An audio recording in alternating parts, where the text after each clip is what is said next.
Good evening, ladies and gentlemen, and welcome. Thank you for stopping by. We are going to be getting right into it. I just need to check really quick. If I go over here, you can all hear me. We're going to And I think play a little bit. That's all working. Great. Excellent. So, today, welcome Lotus, Smash and Hype, thank you. Game Adaptation Newscast. Welcome and thank you for stopping by. First time I've caught that Marco dude live. Well, congratulations, finally. I hope you enjoy your time here. And Arcane Realm, thank you for stopping by. Lancelot, thank you, seriously. Mwah. Back to you. I appreciate it. You've been here for quite... Lancelot, I still remember... And I'm so grateful that we have this shared memory together of the Witcher 3 stream. I don't even remember how long ago that was when Roach was going down the hill. And I don't know what I did to get the bug, but Roach is going down the hill like on his hind legs and you just see him running down. And I can't, oh my God. I can't remember how many times I've laughed that hard. But that laughing like that is a diamond. That is a special moment. And I'm glad that you were there for that. Anyway, see, when people say, like, hey, hang out, come and chat, we remember usernames, like, remember people, we mean that.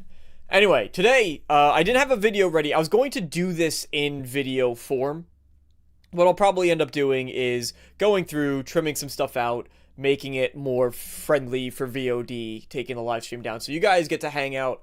We'll chat live about plenty of things, go through. I do want to hear what your thoughts are. Agree with me, disagree with me, all that's totally fine. But we are going to be going through the kind of funny interview because my video, I covered specifically information on Elder Scrolls. I did not get into any of the Fallout stuff. I didn't get into any of the Starfield stuff that was there.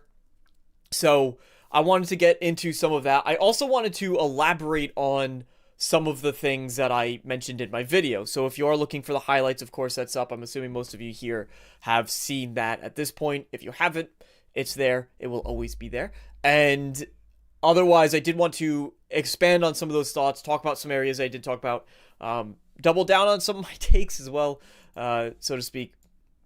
And then we do have things like plenty of comments that I actually have saved that I want to go through because I see a lot of the same things over and over and over in my comment section that I wanted to address because some of them, some of it boils down to, hey, found another shill, right? And just talking about that, because I do have some thoughts there. And then others are just things I've addressed in other places, but obviously they're going to keep coming up. Like people asking, how are you still excited? I don't understand it. So I wanted to address some of those comments too throughout, interspersed throughout the stream, and I'll pull them up periodically to go through. But thank you guys for being here. I want to know, first and foremost, I want to know your thoughts on the interview. I will say, just as holistically speaking, I thought that Greg Miller did a very good job. I think he did a fantastic job of the interview in some ways, but not all. There's some areas where I would have pushed a little bit deeper. There's some areas where I would have said, hey, why don't we inquire about that a little bit more? For example, and we'll get into this, but Todd at one point mentions, well, we're designing the game differently than what we do, what we've done for Starfield. What does that mean to you? And we can, obviously, I think a lot of us can kind of pull and extrapolate that. We are smart enough, we got lots of wrinkles up here in this old brain to discern what he really means by those comments. But there's some follow-ups to that, right? There's some additional areas that you might want to explore it. For example, I actually super chatted this. I was hoping Greg would get to it. It got a lot of thumbs up too. My super chat did get a lot of thumbs up, but because anybody who super chatted during the stream had a chance to be asked, for him to ask Todd the question directly. But my question really was, I want to know from Todd Howard, because he's talked about this a lot of times in the past with we're designing games that can be played for hundreds and hundreds of hours, and we want it to, and he said this in relation to Starfield, it's going to be like 10 years of Starfield, right? All those comments, things that I do not personally like to hear. I wanted to know, and this came up way back, if you go to the interview with, oh, this is a problem with doing live streams. Hold on, let me find it. I can absolutely find it very quickly. Very popular interview. He did really good questions too.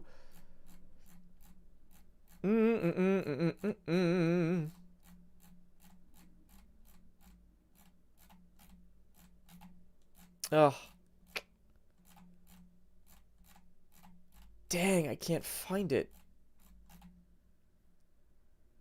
Here it is. It's Todd Howard, throughout his entire career, he's struggled in this letting go process, which means that one of the issues, it's in one of these interviews I occasionally was, well, we can't. No, that's Bruce Nesmith. Lex Friedman. Found it. Lex Friedman. It was from Lex Friedman. Sorry that took so long to get. Thank you for bearing with me. There you go. So Lex Friedman's interview was a very popular interview. It was a really well done interview, and that's where he talked about, like, we're designing games for this extended period of time that we're really looking to expand the lifespan of them. My question was, what philosophy from Todd Howard himself? I can make assumptions on that. You could say, well, it's the procedural content. It's, you know, things like the bounty board that you just keep getting quests to do. But I want to hear from him what that really means. What is the philosophy behind designing a game that lasts 100 years versus what you did for Oblivion when you designed that game? Those are the things I would very much like to hear from Todd. That's where, as if I were Greg, like, that's where I would have pushed a lot more and tried to ask those types of questions, because they were relevant. They did come up in some semantic subjects. Dealing with some haters on another channel. Good for you, Lotus. Good for you. Thank you for standing up. We need more. That's the thing, too. We'll talk about, like, shilling and toxic positivity and cynicism as well. We'll definitely get into that. But we do need to hear, like, when people leave those comments and say, hey, I like to hear this positivity. Hey, I'm glad to be seeing this. We need to get more of that, because the more it comes out, it follows this principle. We're seeing it with Crimson Desert, that a lot of people are really excited for Crimson Desert. And so people are using that and the popularity of Crimson Desert videos as an argument to say, well, see, I could talk about positive things. It actually does better than the negative topics. It's just, that is the common opinion, so to speak, right? So you're just building and you're echoing what most people believe, and most people are angry or disappointed with Bethesda. That's fine. I acknowledge that, right? I'm not saying that they haven't had problems and they haven't had faults. The issue for me comes in when we say, no, we're just going to stop the discussion here. We're not listening to this other side because these people are shills instantaneously as soon as you try to be positive about something. That's where I really come in. But good on you, Lotus, for doing that. Keep the positivity going. Haven't had a chance to watch, but caught little news and blurs about CE3 going back to the plus. We're going to be diving into all of that. Lotus is a sniper. Lotus is... They do a great job of that, too. Where's the other 700 views? I do. I need red here. I need red here. We'll crack at least 25. Thanks for the vote of confidence. Let's hope we get there. Anyway, jump on Arcane. You can if you want. If you want to talk about something.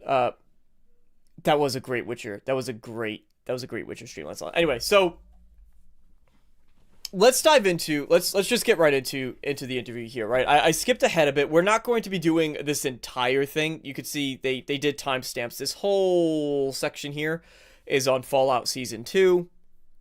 We're not really going to get into that too much. Shadow drops and leaks we'll go over. This is about DICE and Vince Zampella, which was a unfortunate thing. Obviously, his passing. Here's Vince Zampella. And then there's some more questions here.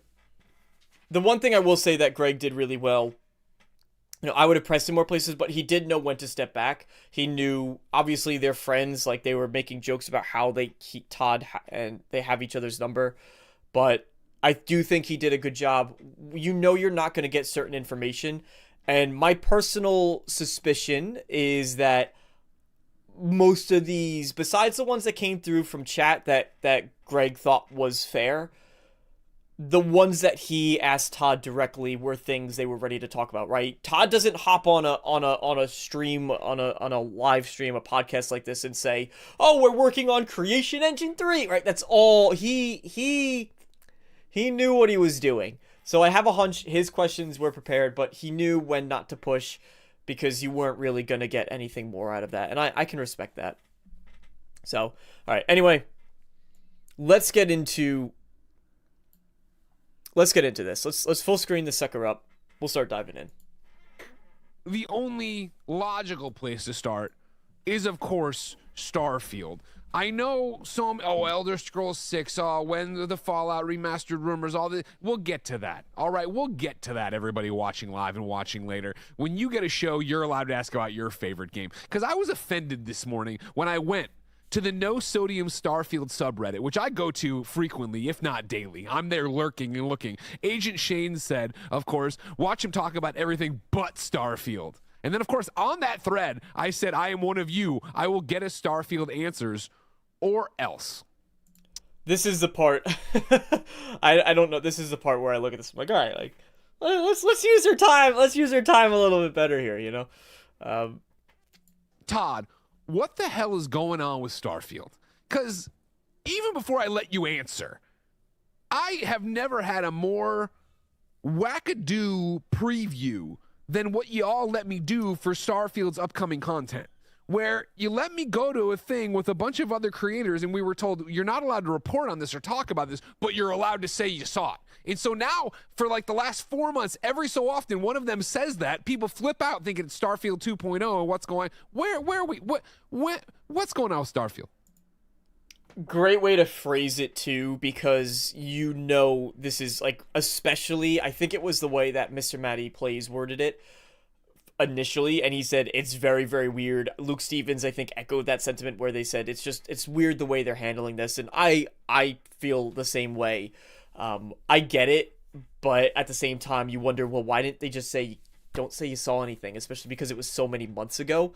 This has been a bit of a ride. I like the way he phrased it, so I'm happy that he's calling it out, and ultimately, the important thing here out of all of this is him clarifying what Starfield 2.0 is, because now that creators said, oh, we saw Starfield, but we can't tell what it is, people have been talking about Starfield 2.0. I don't know if this is one of the most clever things that they possibly could have done, because now everybody's well, not everybody, but a lot of people are talking Starfield out there. Positively or negatively, people are talking about the game. They've drummed up some excitement for the idea of a Starfield 2.0. Is it going to hurt them more than it helps them? Because now we're going to hear Todd comes out and says, well, it's not Starfield 2.0. That's not what the game's going to be. It's really, really, really tiptoeing that line of any publicity is good publicity, right? Because we've been saying it all along. We've kind of heard that it's not going to be an overhaul. That's been reported by folks like Luke Stevens, where they came out and said as much too. It's an interesting strategy. It's an interesting strategy. No, first of all, thanks for the Reddit comment there. I'm a big Redditor, so I do read Reddit a lot. It's my sort of favorite signal to noise, platform as it comes to that stuff. And yeah, look, obviously we've been working on a lot of Starfield content. We haven't talked about it yet because, the end of last year too is particularly for us. We sort of periods of time where we focus on IPs or franchises and. He's going on a little bit of a tangent there, but it's interesting too that he says he browses Reddit. I think that's great. Reddit can be two things that, it can absolutely be an echo chamber where you're only hearing the things that you want to be hearing, right? That's why there's so many like things like the No Sodium Starfield subreddit, I think were created specifically because they said, we don't want, this is a place for people who just like Starfield. That being said, there's also a lot of places where people are going to be very critical of a lot of things. Like Reddit can become also a very toxic place too. So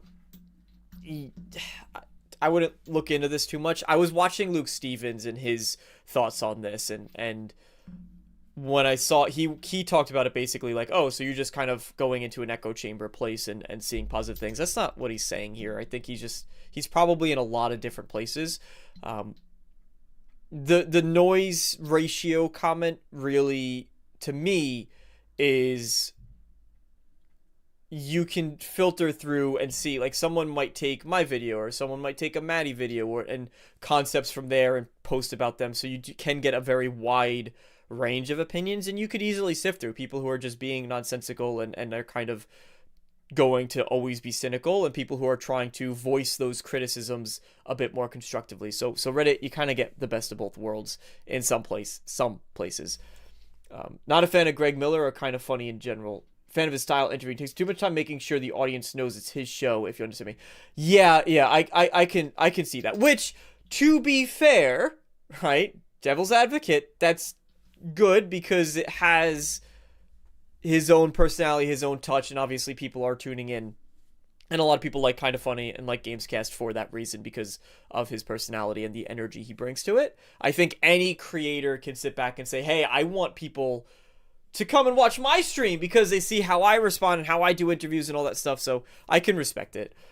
But from somebody on the outside, there's also that side that goes, can we just not... There's a segment where Greg talks for maybe like 5-6 minutes straight, and I go, this is an interview of Todd or an interview of you? Like, who's being interviewed here? Right? So there's that. I'm a bit worried that Reddit is his main signal noise measuring tool. You can find both. It really depends on where you're going, right? Because at the end, like Todd said, he goes on there a lot. He's also said in the past, he has made comments that he does watch people on YouTube. He's in the comment sections. He's looking at Reddit. Might be one of the main places he goes, but he checks other places. I don't think he's ignorant of any of that stuff. If anything, I know, like Arcane, you're saying we get PR responses from him. I know that Todd can come off as very corporate, and I think at times he needs to, especially given... I was actually watching Gopher Vids. He was streaming at the beginning of one of his streams for RV There Yet. He was talking about this a lot, and he was saying, he goes, years ago, he goes, I didn't bloody know who Todd Howard was. He goes, I don't care who Todd Howard is. I just care, is the game good? Is Elder Scrolls... And I so agree with that sentiment, right? Is now he's been put in this position where I'm talking about him, like Legacy Killer talks about him, Maddie, Luke, like Luke has a cardboard cutout of him. All these people are talking about Todd Howard. So there's a side where he needs to have that corporate, PR speak to him. I do also think, as far as folks in his position, I think he is more self-aware than a lot of people would like to admit. That's just my personal take on it. It's not the barometer to be using. It's not the sole barometer to be using. That's the key, at least in my opinion. Fallout really obviously dominated the fall and a little bit early this year. You've seen it, and I can tell everybody we're going to be talking about it, really soon. We're moving into a phase where we're ready to talk about Starfield. Okay. And really show that in the right way and what's coming to the game. We've been doing a lot of work that we like a lot. It is not Starfield 2.0. I've seen some of that, so I don't, for expectation setting, I think it's the kind of thing where if you love Starfield, we think you're going to love this. It's, updates and things that, change the game, not in an isolated way, but sort of, meta. Sure. Using outer space and things in ways that we haven't. But look, if Starfield's something that, didn't connect with you right away, or you bounced off it or found it boring in places, I don't think this is going to change that fundamentally. But if you're someone who loves Starfield, like you, Greg, we think it's really, really, we're really, really happy with it. We like it a lot. And we have such a big audience on the game. It's really... Okay, that he's gonna go into something that's really, really different there, but I honestly think this was the whole point of the interview, if I'm being completely honest. I think that right there was the main point of him doing this whole thing. I do have several comments that I saw where people were saying this was a nothing burger. Nothing came out of this interview. They might have been talking specifically to Elder Scrolls 6 because that was the focus of my video. I think him saying Starfield and setting those expectations, the entire reason, or the majority, let me rephrase, the majority of the reason why this interview happened in the first place. Because it would have been, and you can't tell, I will not be convinced otherwise on this one. You cannot tell me that if Bethesda had kept their mouths shut, people are saying Starfield 2.0, even though in those same videos, in those same posts, people are saying, well, don't expect it's going to be this big, massive overhaul, but all the videos say Starfield 2, that comes with a certain assumption tied to it. And if Bethesda released, so the rumor is March, and then, like, for the reveal, and then the release in April. If Bethesda came out in March and said, here's Starfield's new update, Starfield V2, whatever they're going to call it. They're going to stay away from 2.0, obviously. And it was just small tweaks to the game. Hey, now there's no load screens and travel. People would have lost their minds. Collectively, the internet would have freaked out. And they would have. They would have been upset. They would have been angry. They would have said Todd's a liar, even though he never said it was Starfield 2.0. You can see the comments. So I think this was one of the most important parts of this interview. B, I'm glad that he got in front of it fast, or now, before the reveal. And C, it's what we've been saying all along, right? It just sort of validates everything we've said. If you don't like Starfield, I just recently was trying to play Starfield seriously. I still can't get into the game. It just is not for me. I'm accepted that at this point. It's not gonna, I don't think, this isn't gonna change that. I'm glad he said that. Cyberpunk set the standard. That's what is implied with the term. Cyberpunk did. Which, the thing about Cyberpunk to keep in mind too is, for most people, the core, and Jonas, I know you know this, the core of Cyberpunk worked, but ultimately it had a lot of flaws on, like, surface level, right? Where, hey, they did say that this mechanic would be in the game, and it's not in the game. Hey, there is jank with the way that NPCs generate. Hey, we do have a lot of bugs, and all that can be worked out. Starfield does have a certain identity. It has a certain tone to it. You can't iron that out without making a different game. You can't. So there's a lot of people that, no matter, even if this was some massive sweeping overhauls to Starfield, I still don't think it would have been enough, based on it's just not the game people want, and it never will be, right? Unless they completely rebuilt it from the ground up. Todd is a studio corpo. He got exposed as talentless hack in the moment, got full control, and made his own IP. We're going to get into comments like that. Speaking of comments, let's bring up something similar to it right here. So this is a comment that I got on my initial video. They said, I've been a big fan of Elder Scrolls since Morrowind. Unfortunately, BGS sucked the life out of me for this next game. I couldn't care less about it, especially since it won't be out for at least another 2 or 3 years. They dropped the ball big time with most beloved IPs. Instead, we got Starfield. I don't get how you and so many YouTubers get so excited by BS crumbs Todd Howard throws out to you guys. So there's a couple things. Listen, Max, it's fine. Like, Max, if that's your opinion, that's fine. I'm going to explain my opinion. You have your opinion. That's the point of having discussions, right? Is as long as you can sort of say, hey, listen, I disagree with that take, and go, okay, we'll still be friends. I'll hang out with you. You're welcome here on my channel.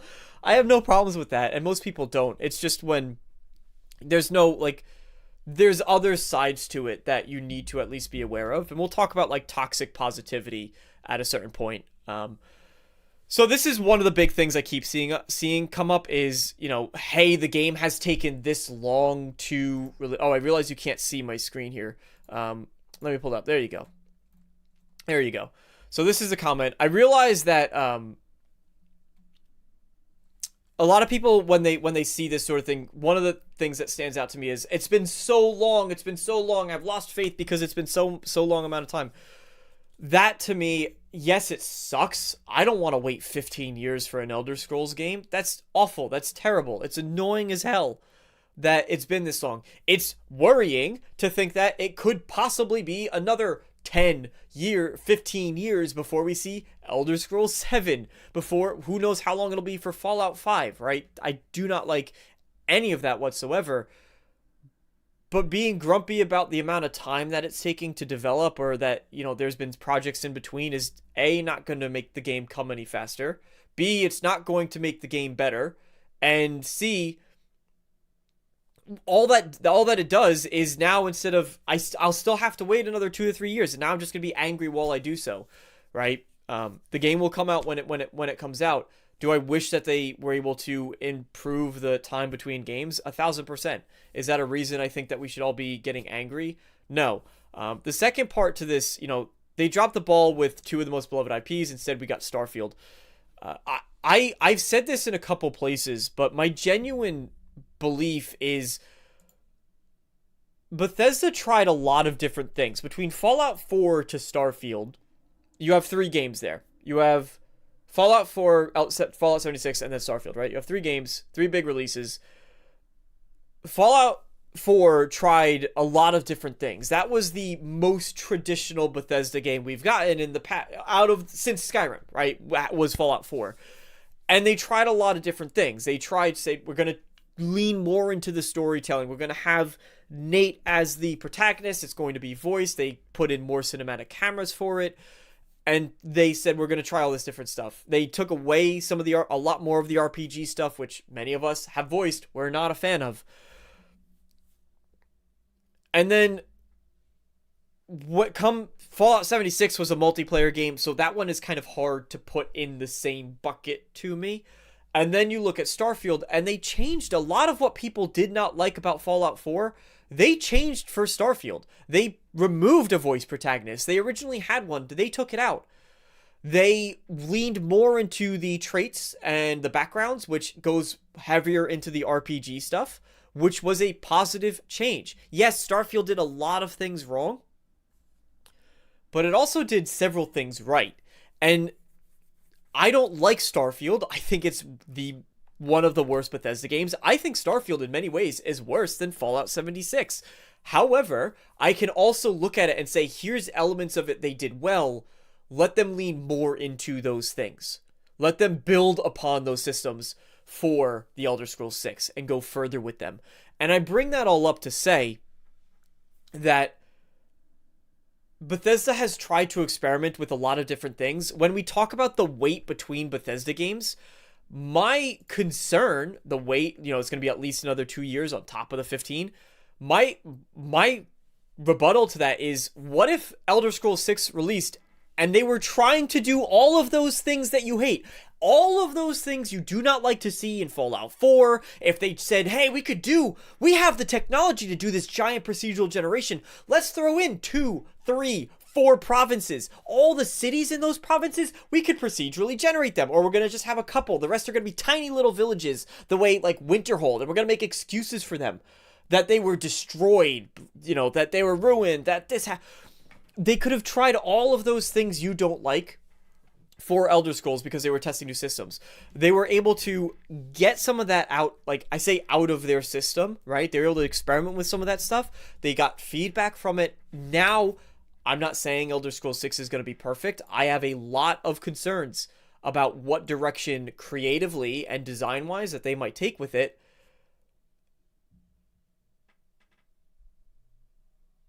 But I saw WTFY. I was like, wait, hold on a second. However, I'm happy that now we just have to wait and see what they end up doing with the Elder Scrolls 6 and whether or not they actually do listen to some of those things. Now, in relation to Max, what you said, he's a corpo climber exposed as talentless hack. He's not talentless because he's the same he is the same person who has led Bethesda from Morrowind all the way to Starfield. So there's a lot of successes. Bethesda was on the brink of bankruptcy. They were about to go out of business. Todd Howard helped to make sure that did not happen with Morrowind. So, not talentless hack by any stretch of the imagination. He's one of the only game developers in the Hall of Fame. Those aren't awards you just get. They have multiple Todd Howard has been in control for most of Bethesda. When we started seeing him, and I've talked about this in my videos, but as he had less, let's do it. You know what? Let's go full Luke Stevens style with this. He even did it directly this way too. We're gonna pull up. Here we go. We're gonna go full Luke Stevens style with this. Right here is. This is a good game. This is bad games. And this is Todd Howard's involvement right here. This is how involved Todd is, right? I'm probably doing this a bit wrong. The less would be over here. Like, this is Todd's less involved. We're going a bit backwards here. The less involved Todd is, the worse the game gets. The more involved Todd has been, the better the game gets. This has been Morrowind. This has been Skyrim. This has been Fallout 3. This is a little bit of Starfield here. 76, right? And this has been confirmed. This isn't just made up. This has been confirmed by the developers who have left, who, like, folks like Kiwi Talks have interviewed him and said, when they talk about Todd Howard, it's almost unanimously positive. That they even said part of the reason we left was because Todd was less involved in these games. That we wanted him to be more involved in these projects. All the talent hasn't left. He says that during this interview. A lot of folks who worked on Skyrim are still at Bethesda. Todd did not come up with this game. He came up he came up with a lot of those games too. Like, he was the lead on Skyrim. He was the lead on Fallout 3. He helped to bring Fallout 3 from isometric to 3D. Right? That's a huge part of it. Yes, he also helped with Starfield, but you can't just say, "Hey, I've done this one bad thing over here, and I've done all of let's do it this way, right? I've done all of these good things, and I have these bad things, so these no longer count because I have this."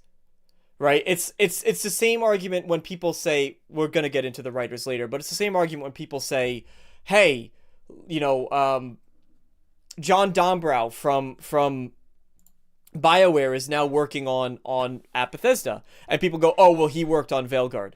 Well, he also wrote Javik. He also did the priority missions in Mass Effect 3. He worked on Mass Effect 2. He worked on Mass Effect 1. And for all you know, he did the best parts of Veilguard. Because the Mass Effect team, what was reported on was the Mass Effect team came in to help on Veilguard, and that was some of the best parts. Yep, I am, don't worry. So, let's get back to some of this. Thank you, Jonas. Thank you. That's why we need you here. A Game Pass hours beast in terms of Starfield for us, and we're really, really, happy with the results, and our audience is great.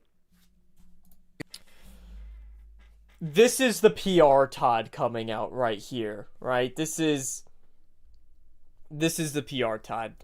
And it's very specific wording too. The Game Pass hours are great.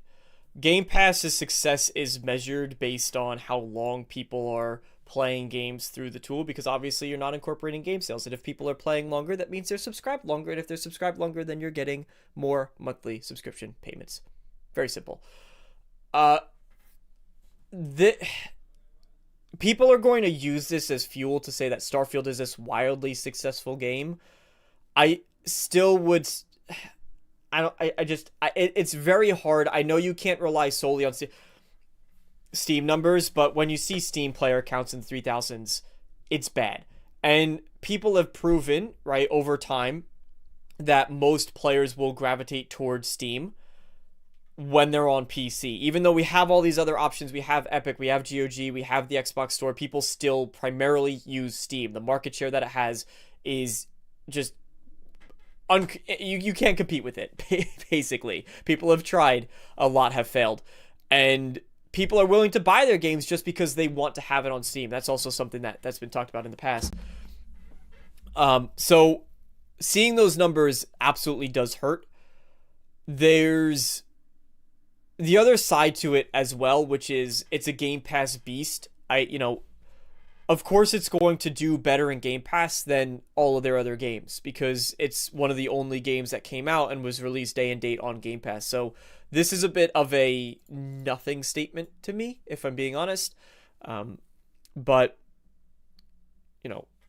it's one of those situations where you look at the data and there's a lot of people playing Starfield for the longest time and you could use that as a statement. But I think you don't have a game, even though Starfield is 80s on Metacritic, you don't have a game that is this polarizing that is as successful as I think he wants to make it out to be. There's better claims you could have made. Has the most players we've seen for a Bethesda game, which I can't remember. There's been a couple statements on that. It's one of the most popular at launch. It was one of the most popular games, or one of the most played Bethesda games. But whether it retained that audience, that's a different imminent? Story. You're preparing. You're getting ready to talk. How close to talking are we?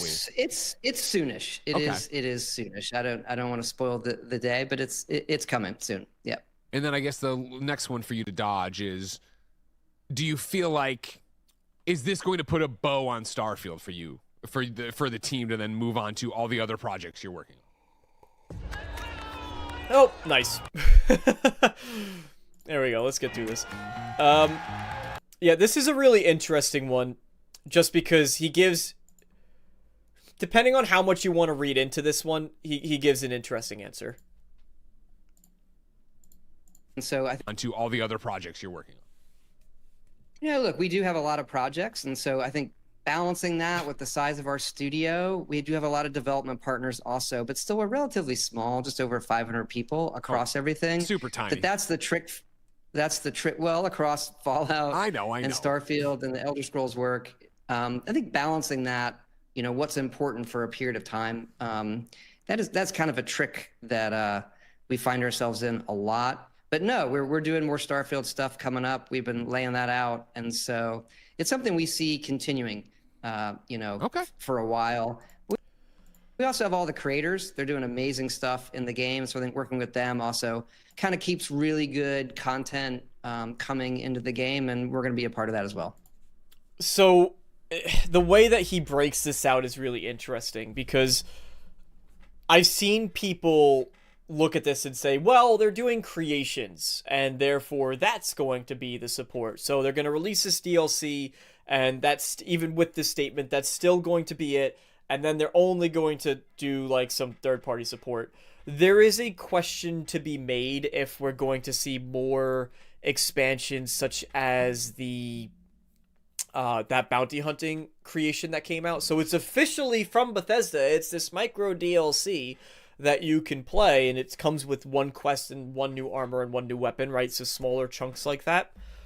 But you're not going to see another Terran Armada. You're not going to get another major Starfield update the way that this upcoming, I don't even know what to call it anymore, so I'm going to stick with 2.0, but this upcoming Starfield expansion is going to be overhaul, if you will.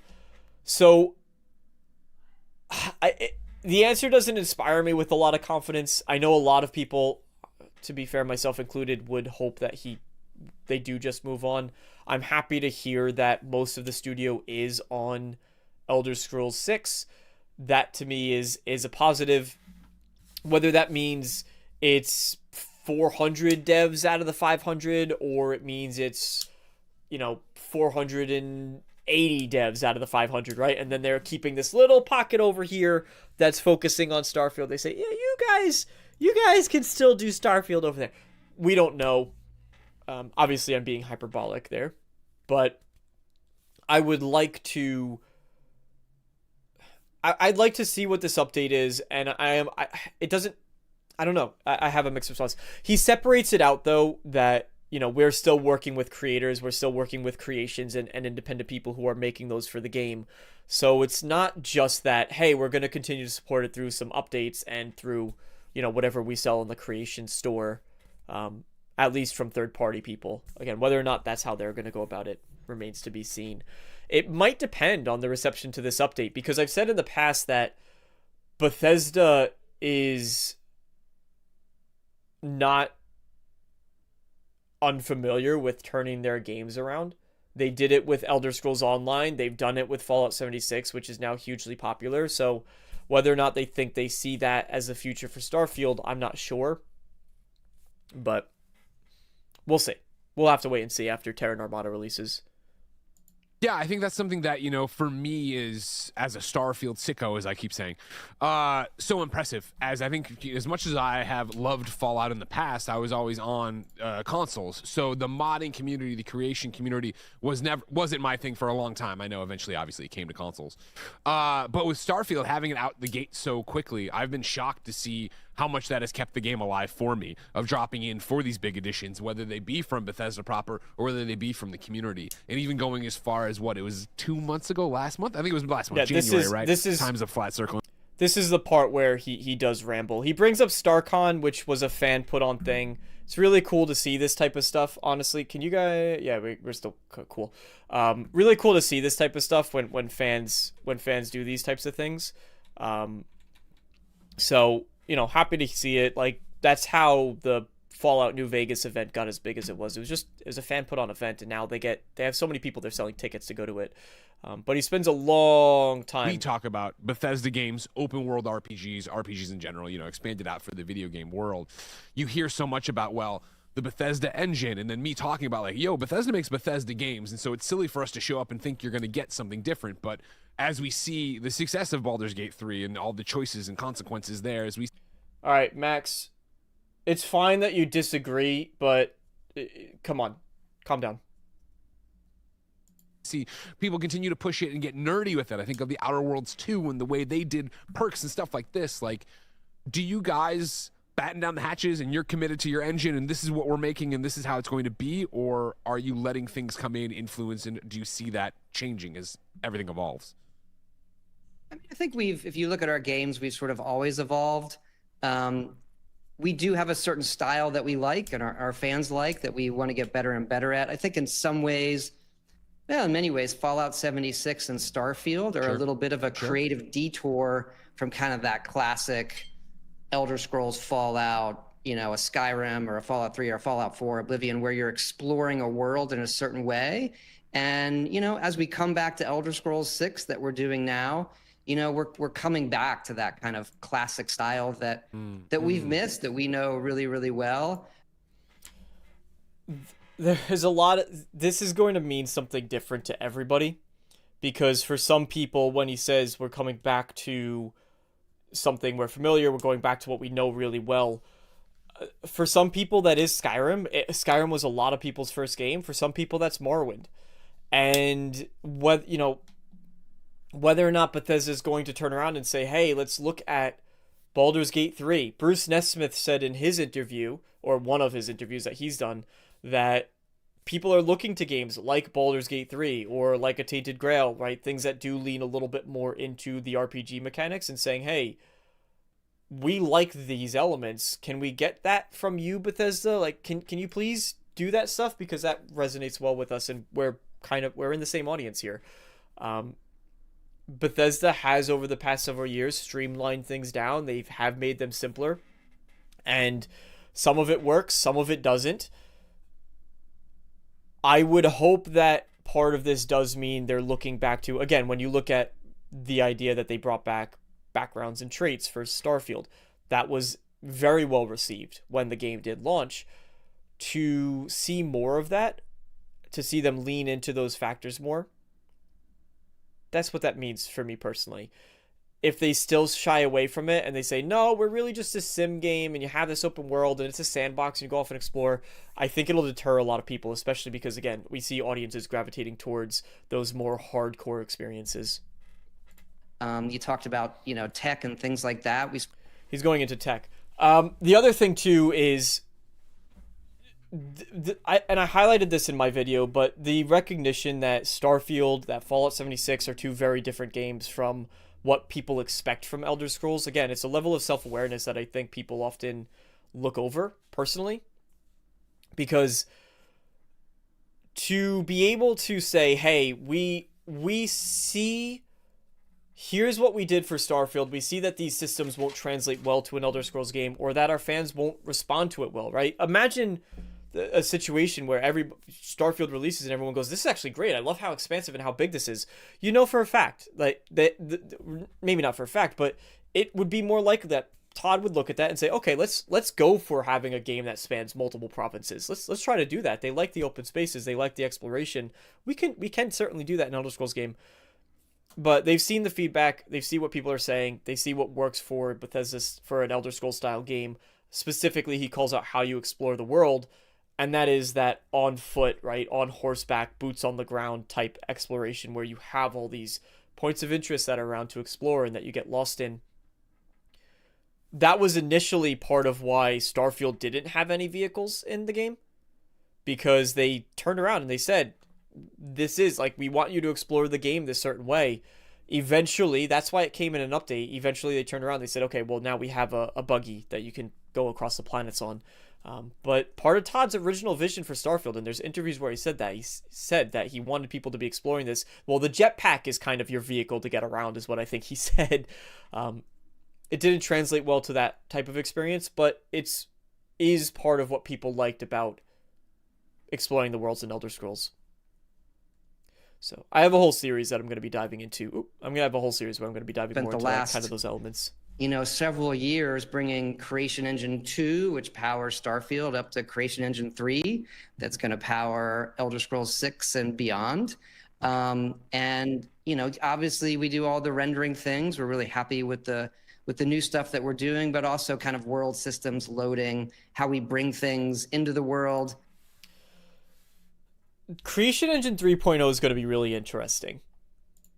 Because a lot of people are not happy with Creation Engine 2. And there's certainly areas where I think it's improved. Like Starfield can be a very visually good-looking game, the way that the lighting is done. There's a specific video that Jay Duke shared on Twitter. I don't know if I'll be able to find it. I've used it in my videos before, where they're just sort of exploring one of the forests outside on Jemison, I believe. Where are you?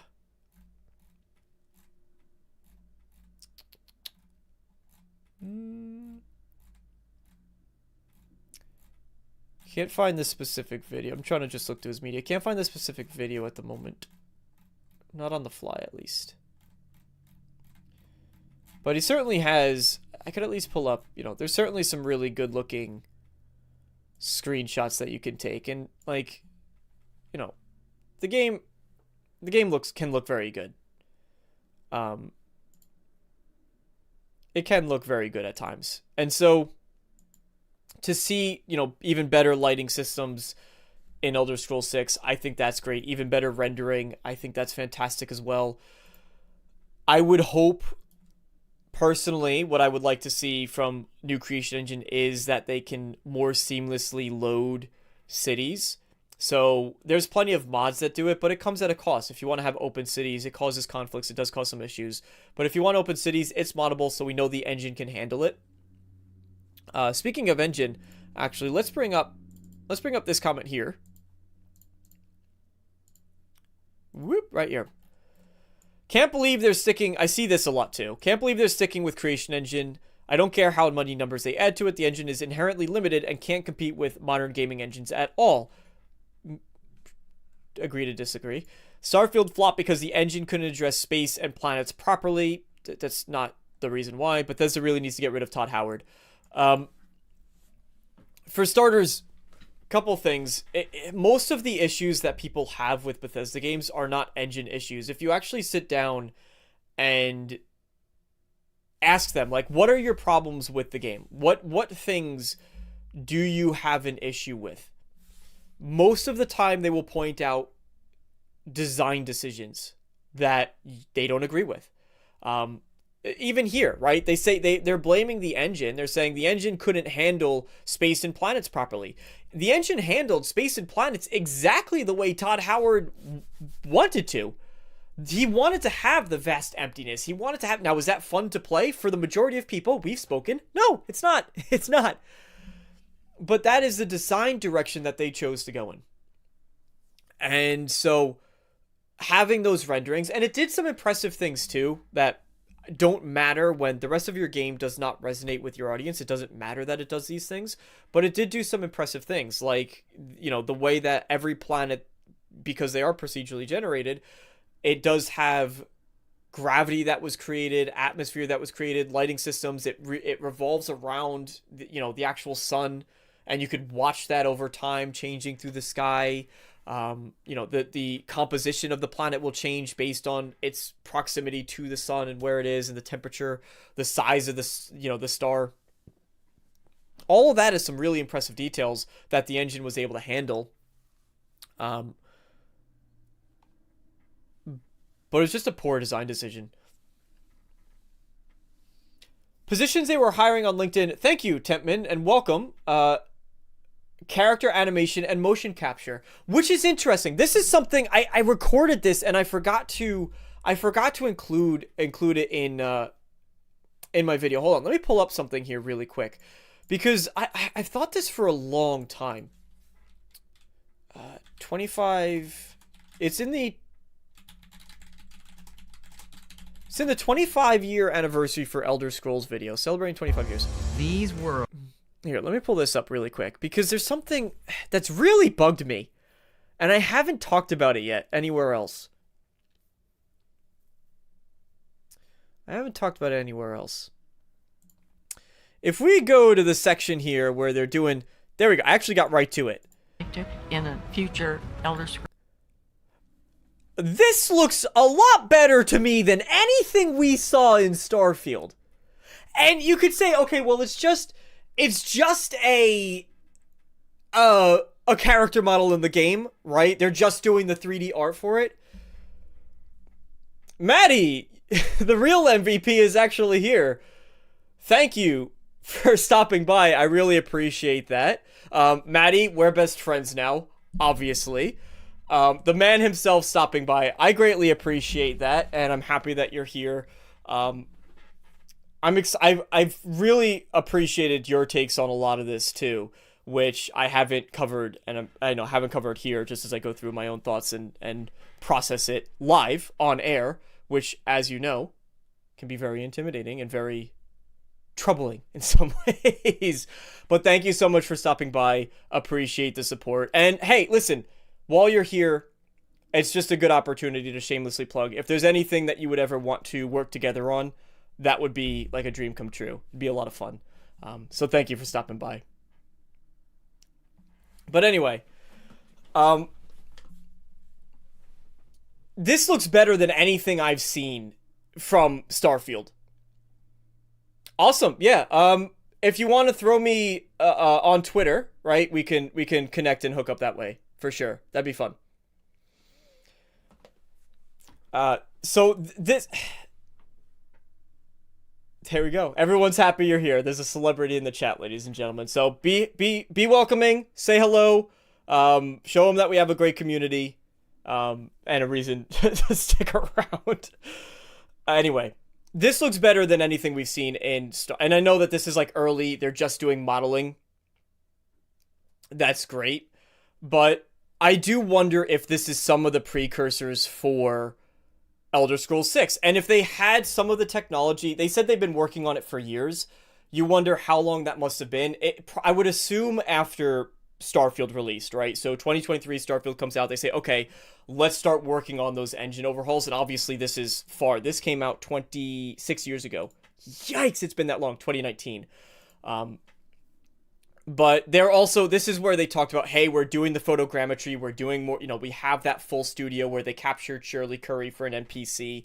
I'm excited to see this technology in the Elder Scrolls 6 and how far they could go. As far as animations, there are several things with Starfield. Like, I'm pretty sure I saw this during the original gameplay, where if you throw a grenade or if you throw out a mine, it's the exact same animation that they used in Fallout 4. Even the sound effect, too. I think if you throw a mine, it uses the same sound effect as well, which I just took as a fun Easter egg, personally. But to see more of that, especially when you think of, like, one of the cool things, and I don't know if you guys remember this. Can I find the Skyrim reveal? I don't know if you all remember this. When Skyrim came out, and they were showing this way back 14 years ago, that this was published. This system right here. Ain't every day we get visitors in River. They have the old Alvor voice. That's hysterical. This was such a big deal that he's still sharpening. They made it such. Todd made such a point to talk about this. He's still sharpening the axe. The water wheel's going on in the background. NPCs can walk around and do their own things. Time keeps moving. For Starfield, they went back to that zoomed in, like, hello there, right? Which and time stops around.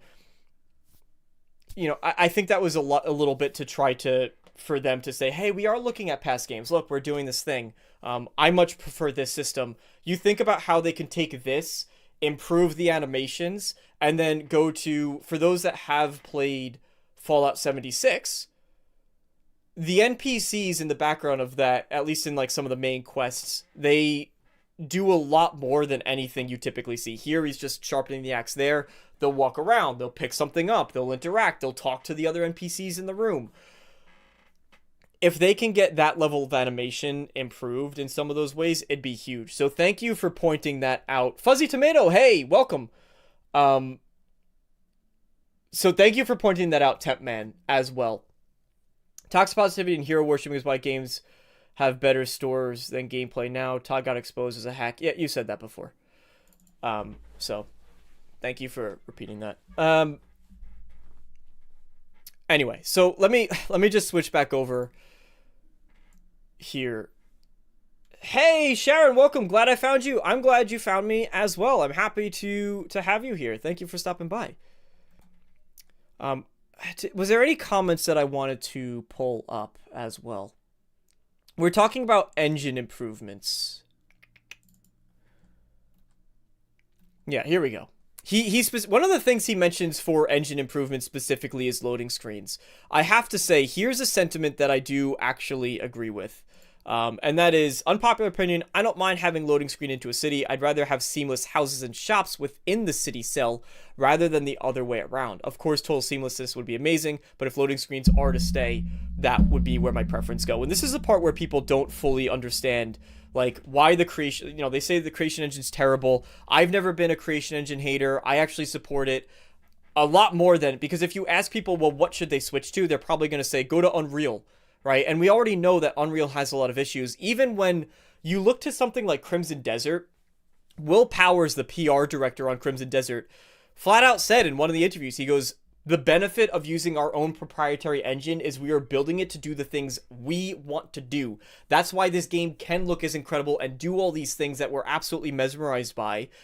We're not stuck with bloat from using a third-party engine that has a lot of different features, but we're only using this part of it. So that's part of the benefit of sticking with Creation Engine. But you also, people don't realize what they would lose out on. There's things that I like in Bethesda games, you might not. That's perfectly fine. I like the fact that when I play Skyrim, I've talked about this anecdotally before, but when I play Skyrim, you get to the moment in the main quest where you fight the dragon at Whiterun, at the tower outside Whiterun. And inevitably those guards that are helping in that fight, they get killed, but I will loot them, take the shields from one of them, and or all of them sometimes, and I'll bring them back to Whiterun. I'll drop them next to the well in the center of Whiterun as like a memorial. And I can do that because in creation engine, you actually drop the shield. It will actually stay there. It will not move. It falls over, but it doesn't move. That's because of the way that the Bethesda engine handles things. And if you think about that across all the cities, all the shops, if they tried to make everything purely seamless, they can't have that. Especially, you could go into a room, Foos road down the room, and every single object flies around and explodes. I like that about Bethesda games. Some people might not care. That's totally fine. You also lose out on a lot of the mods too. So when people say the creation engine sucks and it can't hack it, I always just want to show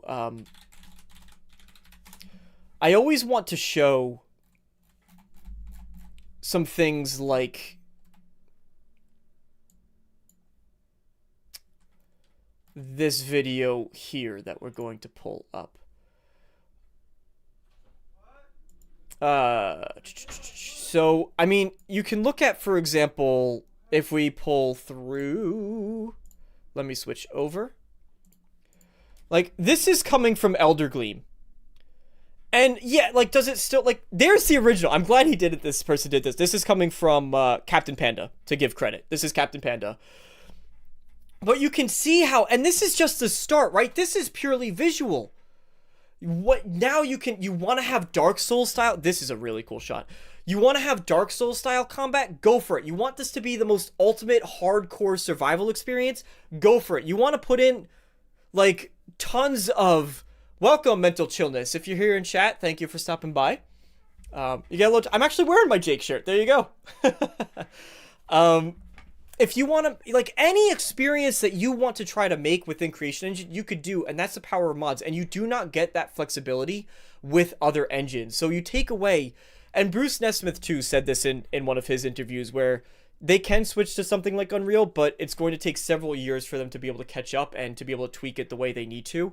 So if you're upset with the way Bethesda games have been going, like, congrats, you're going to have to wait till Elder Scrolls 7 before Bethesda actually turns it around to something that you're kind of happy with.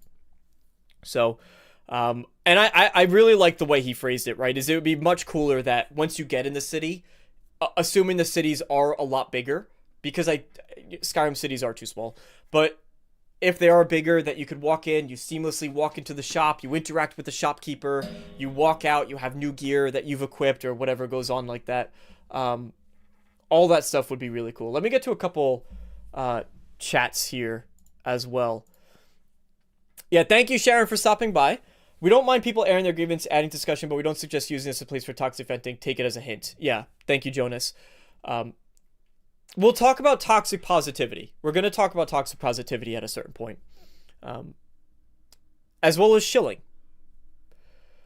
The love for Unreal has been dimming for a lot of people. It absolutely has. Do we want more Creation Engine or a whole new engine? That's my only question when people say get rid of it. Like, what are the options? And that's exactly it. Where do you go? Like, what is your alternative? And it does boil down to, like, if you actually listen to what the grievances people have, a lot of it does come down to design decisions. Which, when Todd Howard gets on an interview, the reason why this is a very important statement from him, when Todd Howard gets onto an interview and he says, we're going to design Elder Scrolls 6 in a different way, and we're going to look back at, like, how Skyrim was done, that statement means a lot more. Holy ish, Matty is here. Yeah, he is. He stopped by. Oh, you know what? I have to repay a certain favor, actually. Hold on, I have to do a certain thing. Give me 1 second. I have to pay it forward. If I can find... Here we go. Let me just go ahead and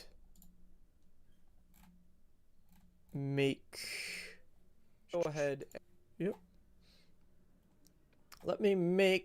I'm going to do two things. I'm going to make... There we go. Maddie can be a mod. Lancelot, I don't know if you care, but there you go. You can be a mod as well. So refreshing to see some Bethesda love. I've been trying to get away from all the pessimism. Yeah, I think a lot of people are. Especially when... My God, who was it?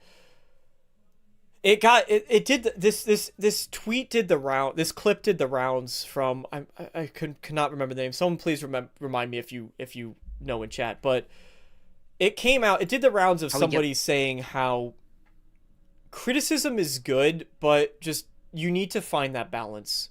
You need to find the balance between we're going to talk about, hey, I liked X, Y, and Z, but these things over here didn't work, and developers will actually respond to that and respond well to it. But if you're constantly somebody who's saying, this is terrible, this person sucks, I hate this guy, fire that one, what is Bethesda going, like, any company, it doesn't have to be Bethesda, it could be Rockstar, it can be Pearl Abyss with Crimson Desert, it can be Obsidian, it doesn't matter who. Whatever your favorite studio is, they're not going to listen to that. But they are going to listen to say, hey, in Elder Scrolls 6, I really think that you need to double down on RPG mechanics, and here's why, and here's the areas where between Morrowind to Skyrim, you lost these features that really, really worked. It's a lot more powerful. It's a lot more powerful. All right, let's get back to the interview, though, for a second. Because we've been off for a while. But thank you all so much for being here. Really appreciate all of you coming to hang out to discuss this. I did want to vet some of my thoughts, and I'm happy to get disagreements. Like, you guys feel free to say, hey, actually, I think you are being a shill here, if that's what you want to say. I think shill gets thrown around too much. It loses its meaning, but that detail close to the camera kind of immediately. And so, but it's still, we have a style of game that we really, really like that I think people expect from us. Sure. Mm-hmm. And there's a lot of innovation to be done there still. Boom. Boom. A lot of innovation to be done there still. We don't know what he means by that. I'm excited in the future when he starts talking more Elder Scrolls, I just want to save that segment. Because it goes to the philosophy of, there's two groups of people, and thank you, Jonas, for pointing this out during, I put out a tweet, which I can pull up. I'm not embarrassed by what I tweet. Not all the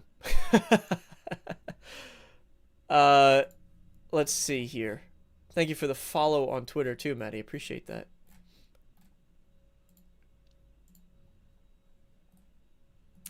If I go over to, this. I put this out over on Twitter. And basically,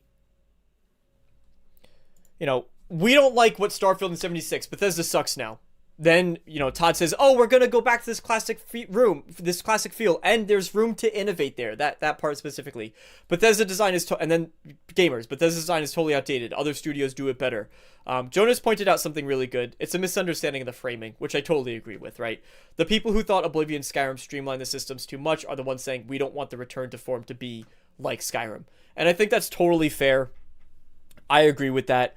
But that statement, there's room to innovate there, that's his acknowledgement of saying, hey, we know that the things we did, to me, the way I interpret it, we know that the things we did in Skyrim, not all of them would work if we were to release this in 2026. Now, I am on team re-release Skyrim. Like, not re-release Skyrim, sorry. Somebody's gonna clip that. Make Skyrim 2. I love Skyrim. It's one of my favorite games of all time. I'd be fine with a Skyrim 2. I said that in my last video. But this is acknowledgement. Like, we can't just do the things we did in 2011 and expect that thank you, Game Annotation, and expect that to work in a game that we release in 2027 or 2028. There's certain areas that I would like to see for Elder Scrolls 6. You guys certainly have your opinions of what should be in Elder Scrolls 6. I think the point of contention between me and a lot of people is boats. I do not want boats whatsoever. It's on Twix. I could go for a Twix right now. It's my favorite candy bar. Fun fact. Thank you, Game Adaptation. All publicity is good publicity, right? Anyway, there's certain things that I think would work well for an Elder Scrolls 6, certain innovations, but I think that's a really important piece to me, and why I really liked this interview. So that when you step into a world, you feel like you're experiencing it really for the first time, a game like that.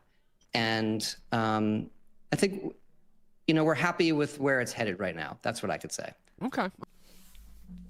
This is a part where I mentioned in the beginning, like, Greg doesn't push. He just goes, okay, and then kind of moves on, which you're not getting anything else really out of him at that point. Like, he said what he's going to say. So I can respect Greg Miller and his approach to it there.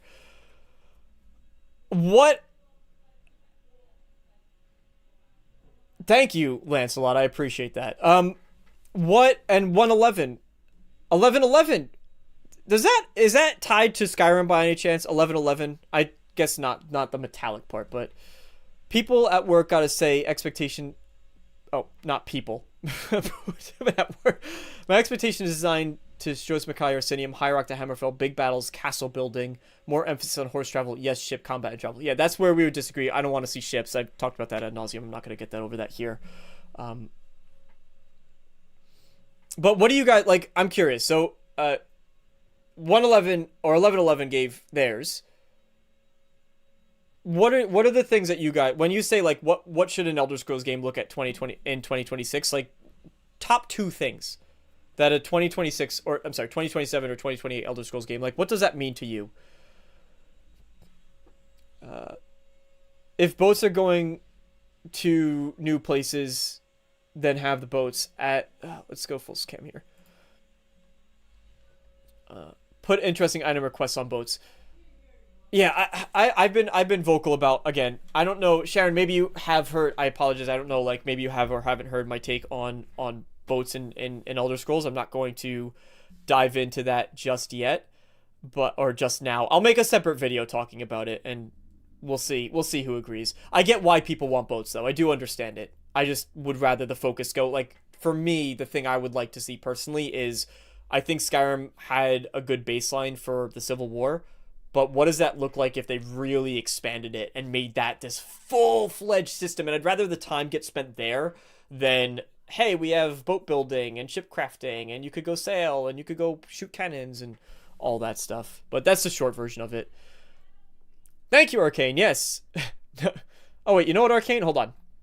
I gotta do something for you too, Arcane. There you go. There you go. Welcome, Shield Brother. Let's get back to some of what he's saying here. Because now we're going to dive into... I mean, you brought it up. You said the Elder Scrolls 6. So, I mean, like, how is that going? Because it's been, let me check my calendar, 7 years. Since the announcement? Uh-huh. Yeah, I mean, look, I think everybody knows that why we announced it that way then. Yeah, it's not my preference. My preference is always you hear nothing, and then one day the game is out. Like, there's an announcement and the game is out. Like, that's my perfect scenario. That can't always be the case. And at that time, he wanted to signal to people, because it's the obvious question. Should I move myself here so I can be... I'm just going to tweak where I am a little bit. Now I'm part of the panel. Yeah, Todd. I'm part of the panel now. Question: when you announce a 76, are you still going to be doing single player games? So you announce a Starfield. Yeah, sure. The next question is, well, what about Elder Scrolls 6? So that really was, and even then, look, we know where the game is set. We know some things we're doing. Hey, this is going to be happening. They knew. He probably knew that, like, the same. Do you guys remember the notes for Skyrim? Do you remember those? Here they are. This beautiful, can I, there we go. This beautiful little screenshot right here. This is what he's talking about. Right? When he's like, we kind of knew. We had an idea. They knew where they were going to set it. Like, he probably knows the name. But this is what they had back then, is my assumption. And then we look at the timeline. They started early development 2018, full development 2020, like after Starfield it would have been. So 2023 is like when full development really kicked off. But this is what they had. I love seeing. I hope we get more of this. I like seeing this type of stuff. It's really cool to me. And so, look, like I said, it's going well. We're happy with it. It's going to be a while yet. We're happy with where we pushed the technology and how the game is coming together. You know, we're able to play it. We're about to pass a big milestone internally. We're about to pass a big milestone. I really wonder what that is.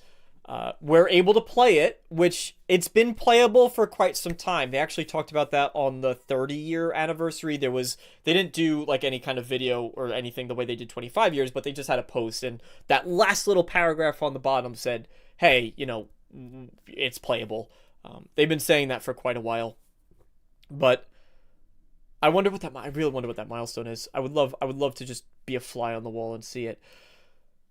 The other thing too, we've said this multiple times here on this channel. You guys, most of you probably have heard it as well, which is to say they announced it when they did, because I don't need to reiterate his words, so I won't dwell too long on it, but we're working on 76, then we're working on a brand new IP. People, I genuinely believe would it have been better if Todd Howard teased Elder Scrolls 6 maybe in 2022?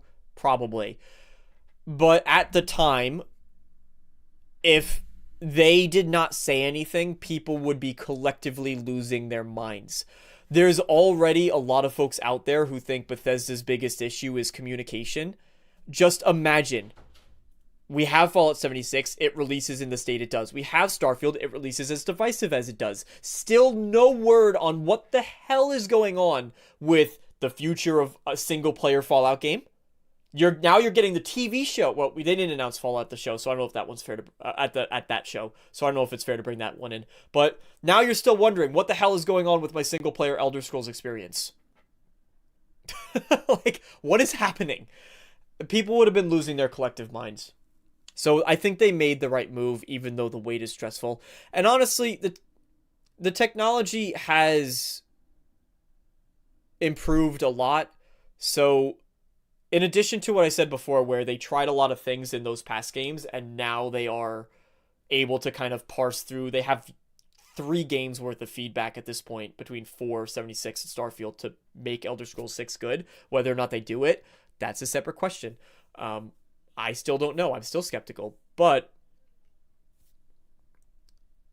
the technology's improved a lot. They can do a lot more now with Elder Scrolls. Would it have been better to have... The question, I guess, becomes... A better way to phrase it is, would it be better if we had, you know, 2 Elder Scrolls games at this point? One that would have been, like, a smaller... Like, and each of those would have been smaller steps in between. That we're not going to get the leap from, like, Skyrim to Elder Scrolls 6, what that's going to be.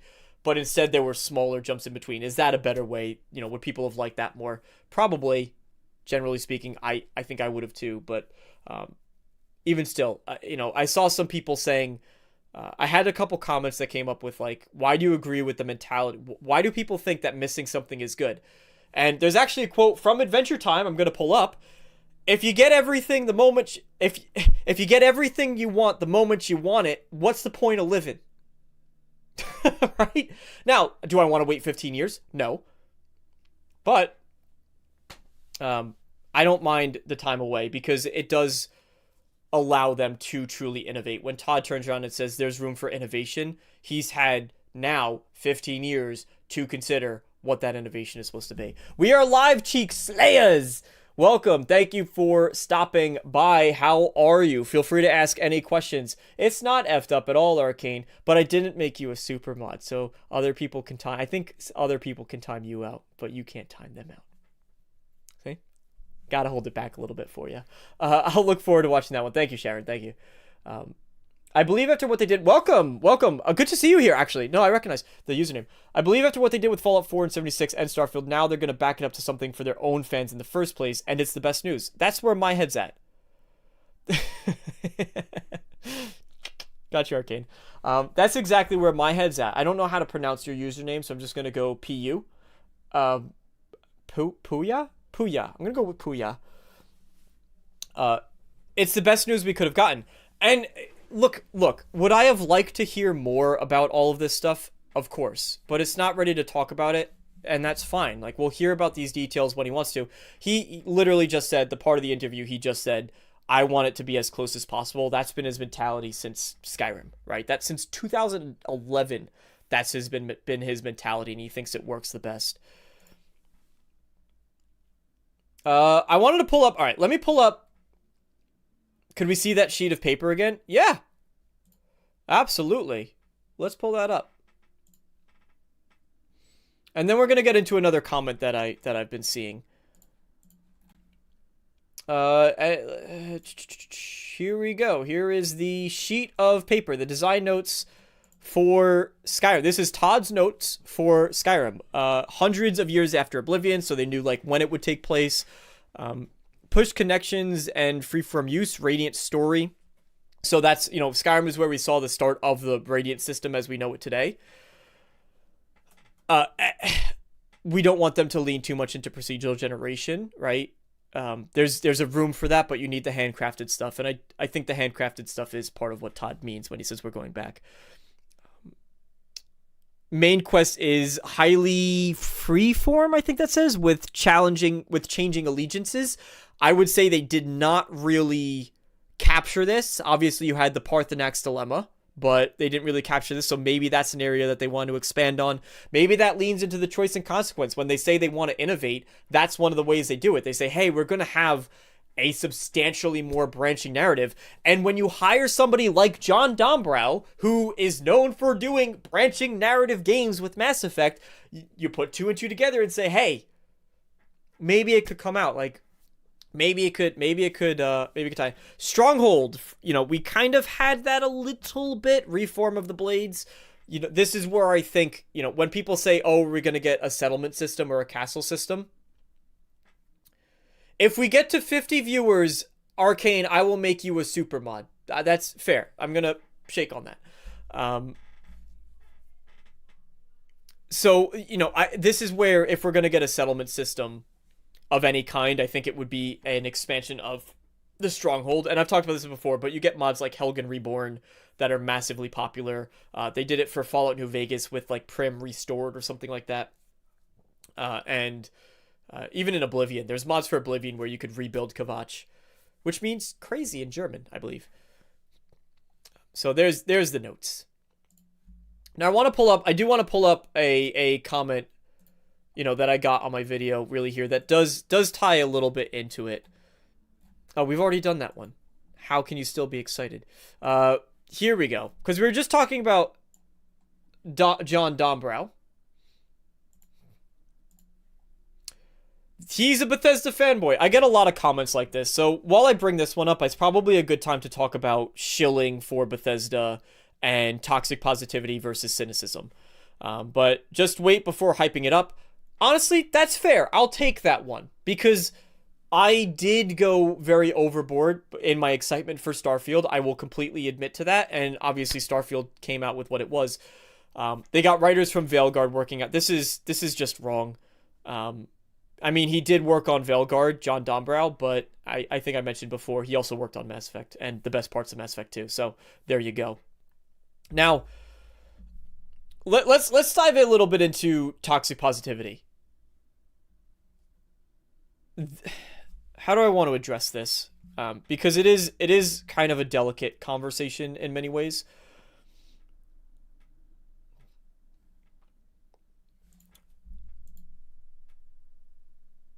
I would much rather spend my time being excited and subsequently have... Here's just my perspective on it.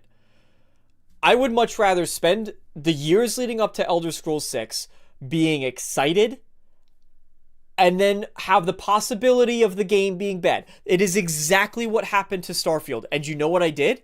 I said, okay, Starfield's not my game. I'm going to go look forward to Crimson Desert. I'm going to still look forward to... We'll talk about, still looking forward to Elder Scrolls 6 after, Bethesda has had repeated failures. Failures in air quotes because it depends on how you look at it. I would still rather spend my time... Because the alternative is that you assume it's going to be terrible. You maybe some people out there are some people who are, hoping it's terrible for validation. We're not counting them. But you assume it's going to be terrible, you go through just thinking and being cynical and negative about all of it, and then the game comes out and it's terrible. And I don't know what type of validation that proves, or it's really good. And then you've just wasted all that time being pessimistic about it. Now, there's certainly concerns, before I go further, there's certainly concerns I have about Elder Scrolls 6. I do not like that Bethesda has toned down the RPG stuff. I want them to lean into that more. I want to see Bethesda go much heavier into choice and consequence, because I think that's a huge part of what separates them from being good and to great, is that there's not enough variability in what can happen. I want to see more world reactivity. Not just, hey, I did this quest line and now it's complete and wrapped up with a neat little bow and I could go do some side missions for that faction. Have the world change. Fable demonstrated this and got a lot of praise with, they showed one example of the giant's body is going to stay in the world, you know, if you choose to kill the giant. Lot of praise because the actual world is changing and shifting. People praise the guards in Skyrim. The guards would recognize kind of what you've been doing in the game. That's awesome. Have that tie into the quest lines. In my recent video, I talked about, you know, doing factions justice in Elder Scrolls 6, and I do want to see some recognition. Hey, you're the leader of the Fighters Guild. Why do you want to also be a member of the Dark Brotherhood? Like, something a little fishy going on there, right? Have acknowledgement there as well. I want to see that. I'm not a fan of Bethesda saying they want to be like the ultimate fantasy simulator. I don't like that they're leaning more and more into simulation type stuff, or maybe I should say sandbox, because Bethesda games have always kind of had like a simulation element to them. But I don't like them leaning more into the sandbox side of things. And we saw that with Starfield. Starfield really heavily relied on providing you with this gigantic sandbox and then saying, hey, go out and find your own adventures. The curated stuff in especially Skyrim, Fallout 4, Fallout 3 is what people resonate with a lot better. So that stuff I would rather see, but they do seem to be going in that direction. So I have plenty of skepticism about it.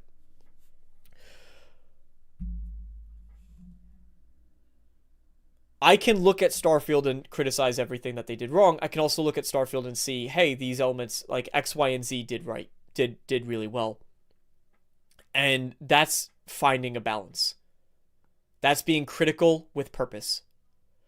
And if anybody's ever watched Ted Lasso, which is so appropriate, that's my perspective on all of this. For those of you who haven't seen Ted Lasso, this coach steps in, and there's even like an episode, I think it's called like Kindness Will Destroy You or something like that.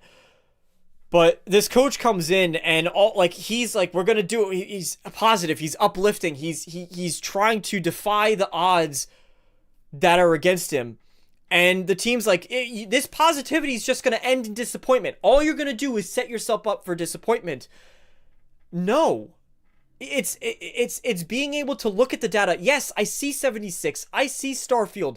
I see Fallout 4 and the bad decisions they made with that game. I see all of it, but I'm able to look at that and go, I'm still gonna hope for the best. I'm still excited for it. I'm skeptical. I know what I'm up against. Optimism is not a synonym for naivety. It's not blind faith, and that's where I think instantaneously people start turning to, oh, he's being positive about it. They use the term shill as you disagree with me because you're positive and I'm not. And it weakens the term, because there's much better, you know, there's some people out there who are, right? So it weakens the value of saying it. It devalues your own arguments, and you just lose credibility for it. And it doesn't mean that I'm sitting here completely like, everything's fine, like, everything's gonna be great. No. So that's my rant on toxic positivity. Let's get back to the interview. This is a venting session for me, ladies and gentlemen. Thank you for listening to me vent. Let's get to some chats, actually. At one point, Veilguard isn't as bad as people say. There's some good parts to it, and there's a report that came out that said some of the best parts of Veilguard were actually, like, the writing was the stuff that the Mass Effect team came to help on, which is where John Dombrow would have stepped in, so do with that what you will. I was hyped for Starfield, LOL, told everyone and played it. It was okay. Yeah, that's where I think most people fell.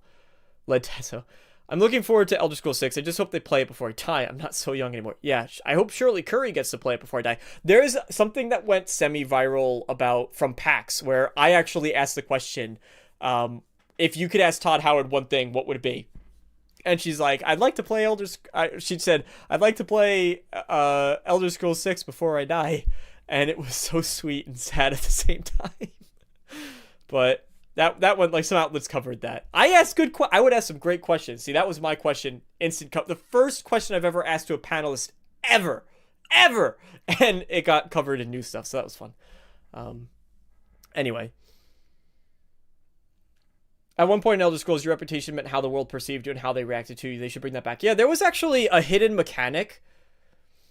There was actually a hidden mechanic in Oblivion. It doesn't really come up that much, but there was a notoriety mechanic. Infamy. It was called Infamy. If you go into your stats and it gives like all the detailed stuff, there was Infamy. And if you had too much Infamy from, crimes that you've done, stealing, attacking NPCs, that sort of thing, you actually couldn't pray to the gods, which was a cool mechanic. I would like to see that too. If factions were fleshed out more, new missions and impact for them, we would be having a different conversation, I think. Yeah, we would be. Yeah, there's a lot they could do with the factions are untapped potential. There's so much more they could do with factions. It's not just Don Brow, 6 other writers, one being a published novelist. New blood in the designer department is exactly what we needed. There's this thing too. It's really funny. And I'm assuming it's coming from. I have to assume it's coming from 2 different people, right? Oh, Musfar, hey, welcome. Good to see you. There's a crowd of people that say their design's outdated and Bethesda is behind and every studio is doing something better than Bethesda. And then there's another crowd of people. I have to assume they're 2 separate people that are saying,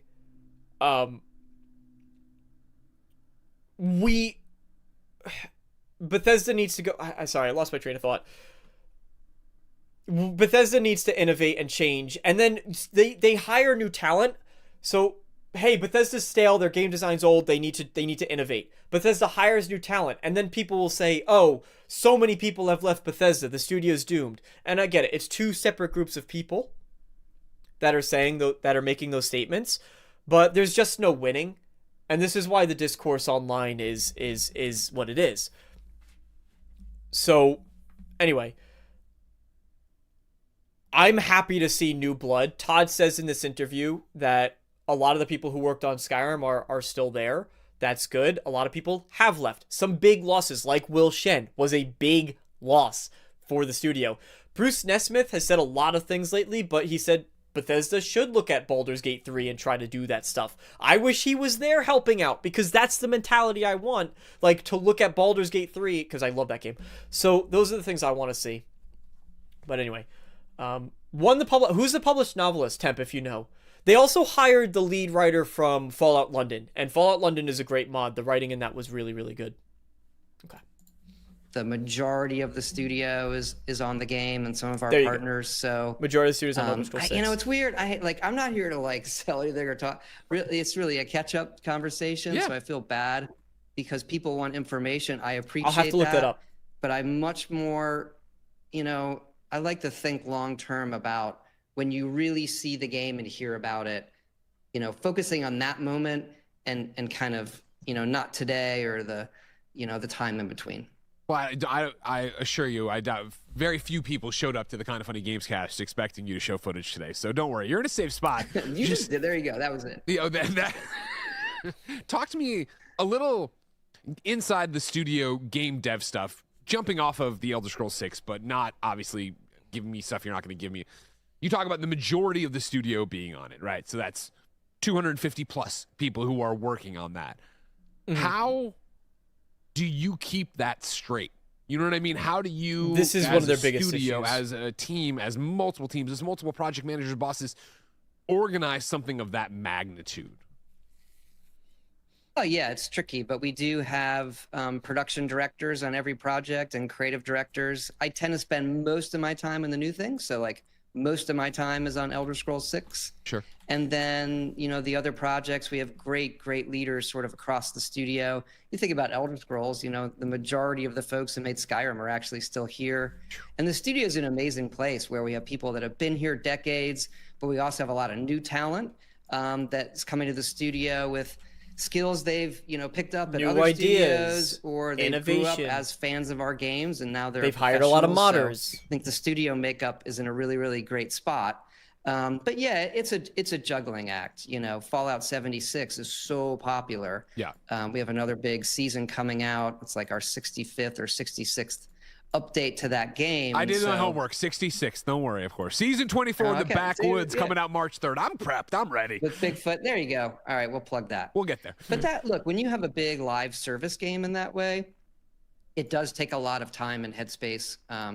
They have, I wish King Fanman were here. They have like 3 studios working on 76 now, I think.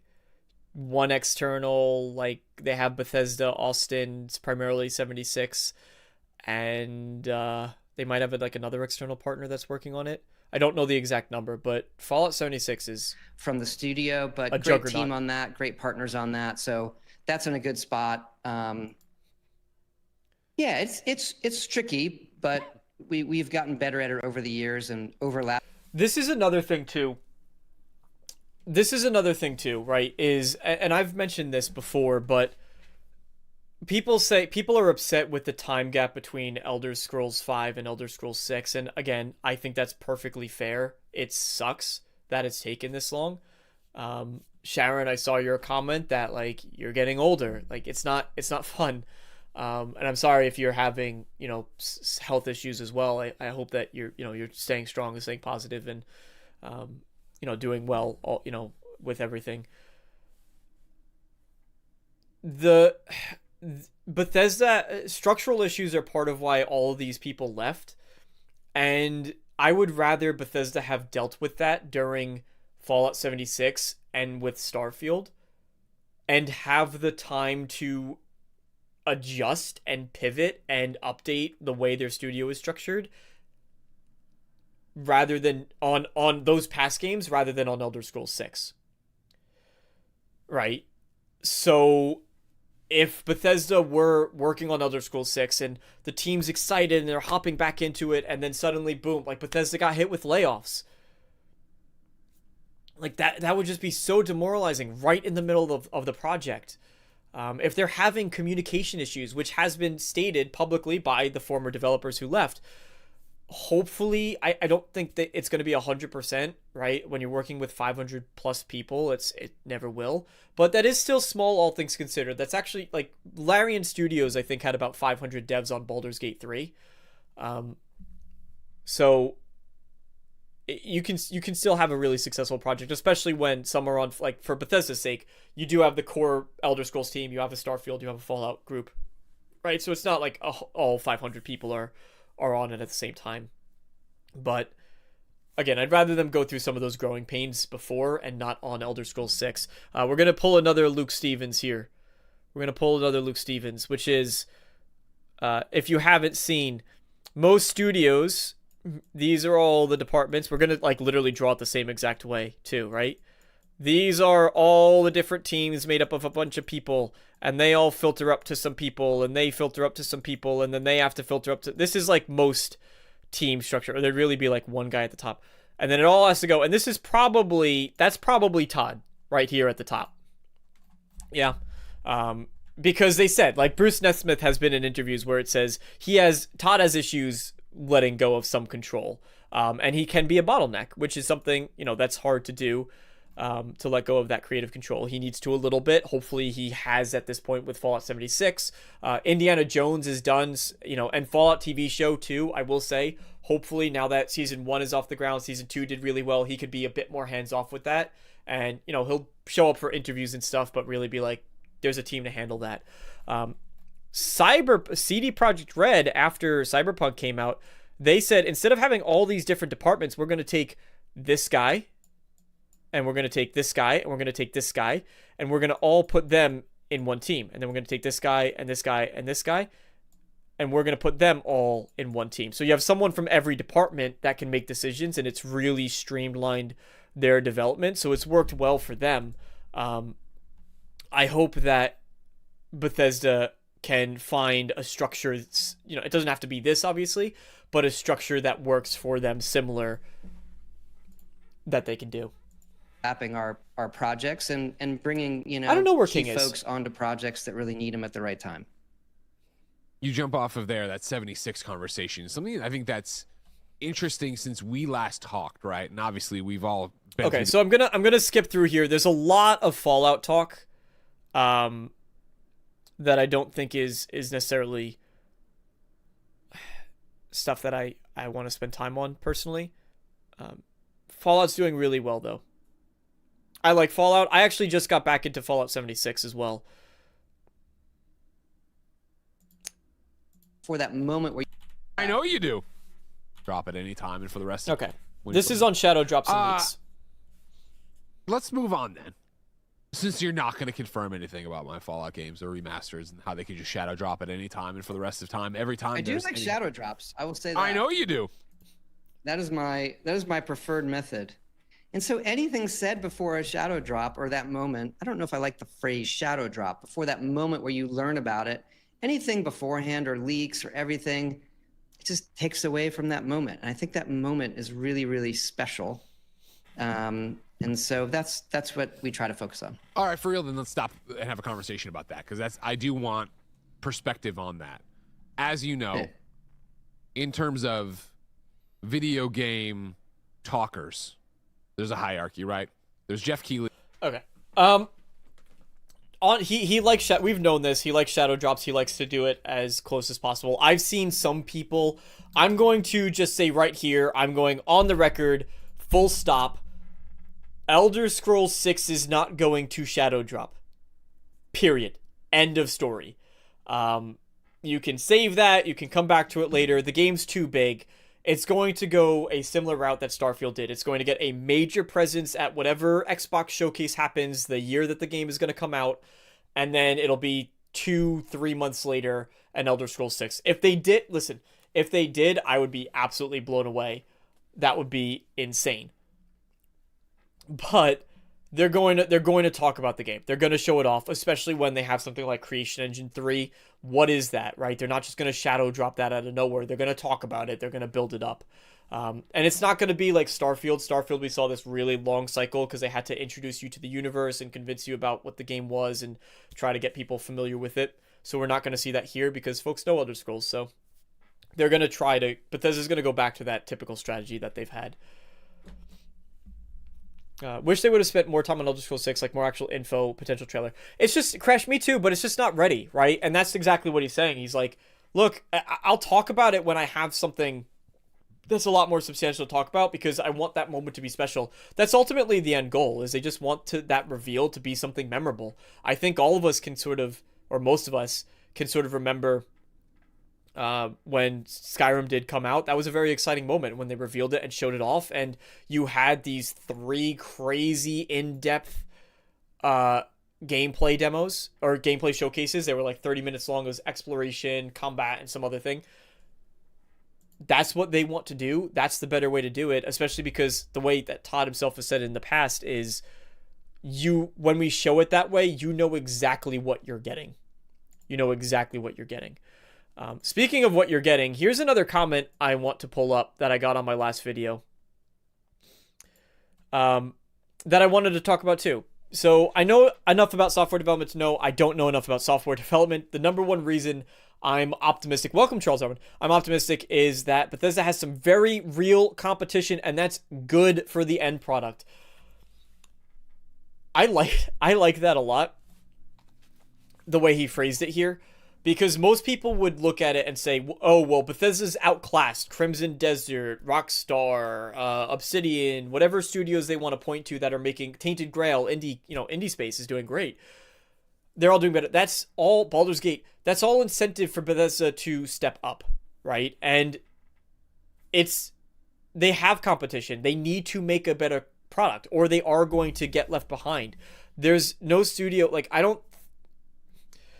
Bethesda and the developers had admitted this. This is one of the faults of Bethesda. You want to say whether I'm a shill or not. We want to say whether or not I'm a shill. Bruce Nesmith said, and I agree with him, that they when they released Fallout 76 and when they moved up, they had got caught in their own hubris, was the phrasing that he used. which is that they had back-to-back Game of the Year winners from Fallout 3 to Oblivion to Skyrim, right? They just kept winning Game of the Years, and he says it's industry-wide accepted Game of the Years.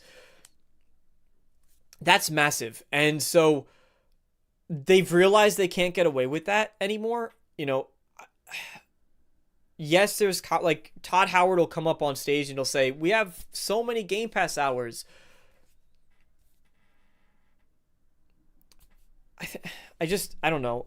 Maybe that is the naive side of me, but I just think that Todd is self-aware to understand like the game didn't work for everybody and that they need to upgrade their games. And it goes back to that there's room to innovate comment that he made. That's exactly where I pull that from personally. They know if they don't deliver a polished product, competition will perform and investors will be unhappy. Money drives quality. That's why I'm optimistic. And yeah, at the end of the day, they're a business. Oh, sorry, I didn't have it on the thing. At the end of the day, they're a business. They're selling us a product. That product needs to be good or people will not buy your product. They will be very vocal about it. They might get it through Game Pass, but that's only going to sustain them for so long, right? If you're not getting actual sales, you need both sources. So I really like this. I had a lot of respect for it. And speaking of competition too, Bethesda games do make very different. I see this comment a lot like, oh, Crimson Desert is going to sweep the floor with Elder Scrolls. I think there's room for both. We can have our cake and eat it too. You can have a Crimson Desert. You can have an Elder Scrolls. That's perfectly fine. Crimson Desert and certainly a lot of other games, they don't have dungeons and exploration the way that Bethesda games do. They don't have the companions the way Bethesda games do. They don't have... Crimson Desert is not an RPG. It has no RPG mechanics, no dialogue. There's zero choice and consequence. And if you think playing as the good guy in Starfield was an issue, that's basically all you can do in Crimson Desert. You are Cliff. You're part of the Greymanes. They're a group of good people. So they're very different experiences. They can coexist. That being said, they still need to deliver. They do still need to deliver. And they have a lot to prove. They have absolutely a lot to prove. I saw someone highlighting how frequently they've been talking about Elder Scrolls. I think there's some weight to this. They're right, but Bethesda wouldn't talk if it wasn't close. I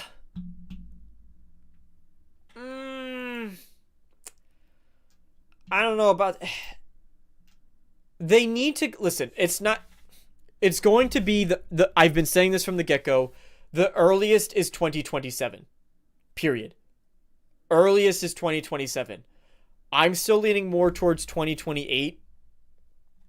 You know, you can look back. There's been comments. There's been some recent comments where they said, oh, we're going to show it soon. You know, it's going to be a while, I think was the comment. It's going to be a while. It's a while off. Yeah, thank you, Crash Buckler. It's a while off. You look at in the past when they've said that, a while off has meant 2 years. So you just think they made that comment in 2026. 2 years from now, it's going to be 2028, right? There's all different ways you can look at it. He could be downplaying it. It could be a lot closer. I don't know. You don't know. Nobody knows. Todd Howard knows, but none of us are Todd Howard. So Microsoft knows, but unless somebody here has a brother who's a janitor at Microsoft or Bethesda, let me know if that is the case and let's talk. But, you know, so it could be 2027 the earliest. I'm still leaning personally towards 2028, but they need to get through Starfield, right? They're not going to... Terran Armada is definitively coming probably April, it seems like. They're not going to overshadow that with Elder Scrolls. So they're going to let it sit for a bit and then we'll see it at, you know. But it's going to anticipate the silence. Anticipate they're going to be quiet. People will get mad about it. They'll go, oh, he talked about it. And then there's me. And so I get inside information all the time. And one of those DICE conversations you and I were having, you were like, we're remastering Oblivion. It's going to be a shadow drop. We're just going to do this thing and it'll just be out and be great. I like to imagine. Wow, that's really cool. And I like to imagine that's just a casual thing. He's like, yeah, you won't. Yeah, we're remastering Oblivion. Or like Todd after this interview, he comes out, he goes, yeah, no, Elder Scrolls 6, it's releasing in 2027. We're Oh, do you want to see here? Do you want to see the castle siege system we put in here? Go check it out. Here, I'll show you. Then like 2 months later or whatever, however long, stuff started leaking or whatever. when you wake up and you look at your phone or your email and you see that, I don't want to spend too much time on this. He says that, to sum this part up, he says that leaks haven't affected a game. I think maybe Arcane, it was even you that said Pentiment would like... I saw somebody said Pentiment would like to have a talk. I think he's probably just talking in his own experience. Like, Fallout 4 had massive leaks. They leaked the first part of the story, but the game still did incredibly well. So, it's one of those things where if people are excited about it, they'll go out and buy a game. You know, Elder Scrolls 6, even though, like, right now we talk a lot about how divisive Bethesda is and how divisive Elder Scrolls is, the game's gonna... I really do feel as though the game's gonna do incredibly well. Just at least out of sheer curiosity. It's gonna be another one of those games where Bethesda can turn around and say, we had the most Game Pass players ever before. So they're gonna get some statistic out of it that they'll tout on the internet, whether the game is good or bad. It was Assassin. I don't even agree with him on Pentiment, as that game did very well from Obsidian for the sound of it. Yeah, I don't have an opinion on that take. I don't know anything about it, so just to be clear. But I'm sure my point of bringing that up really is to say there's instances where a leak probably hurt a game more than it helped it. But for Bethesda, speaking anecdotally, it hasn't. Elder Scrolls 6 is going to do well regardless. Even if it did leak, it's still going to sell well, I think. Oblivion Remastered was, that game was leaked to Oblivion, pun intended. that first time? You're like, what? Did You're really just well. like, motherfucker. Or is it just like, well, did you think you were going to make it to the... Had you run the scenario? He says he's really angry about it. So that's really the bulk of what I wanted to cover here. They do some questions. Mine did not get asked, so we're not going to go... No, I'm just kidding. That was really the bulk of what I wanted to go through. A lot of venting, a lot of getting stuff out, but...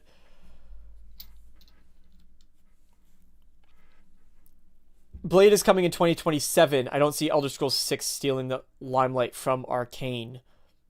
You know what? I would agree. I'm hesitant to agree on it, though, because I would agree. However, I'm going to get a mug. I need a mug where I could just drink. However, I feel like, because I always played in real life too, I'm always playing devil's advocate, but it's not a good hobbit. It's not a good hobbit for sure. It's not a good habit. It depends more on Microsoft's schedule now. It's going to, like, Bethesda obviously has their own internal deadline that they're going to try to hit, right? Naturally. However, it's going to depend on what Microsoft has going on as well. So, great example, Bad Hobbit is a great name for an indie. It's a pretty good name, actually. For example, Fable, right? Let's just say hypothetically Fable was coming out 2027. That to me would be a good reason, but if they say, hey, we have Blade, we have Elder Scrolls 6, and we have let's just say, I don't know, Forza Horizon 7, whatever it might be.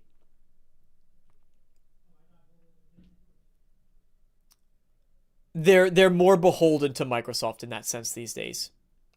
The only thing that people argue when they say, like, earlier release date is the court documents, but those are getting more and more out of date, and as they get more out of date, they get less reliable.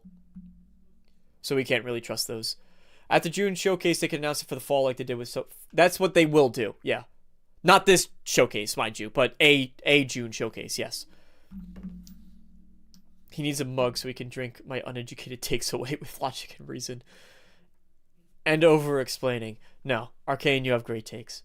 That's the thing, like, I was talking... If anybody knows the channel AVV Gaming, I was talking with him, and a lot of his videos are like Bethesda has, done this wrong, Bethesda that wrong. But I'm talking to him over Discord all the time. Like, he's a really great guy. We have differing opinions on so many things. He's going to be releasing a video where he's feeling a little bit more positive after this Todd interview, so I'm curious to see what he says there. But he disagrees with me on a lot of things. I disagree with him on a lot of things. Really great guy, though. So there's room for that discussion to be had. And I think both sides are fair and need to be listened to. As long as it's done constructively. Arcane, you have many such good takes, is the moral of that story.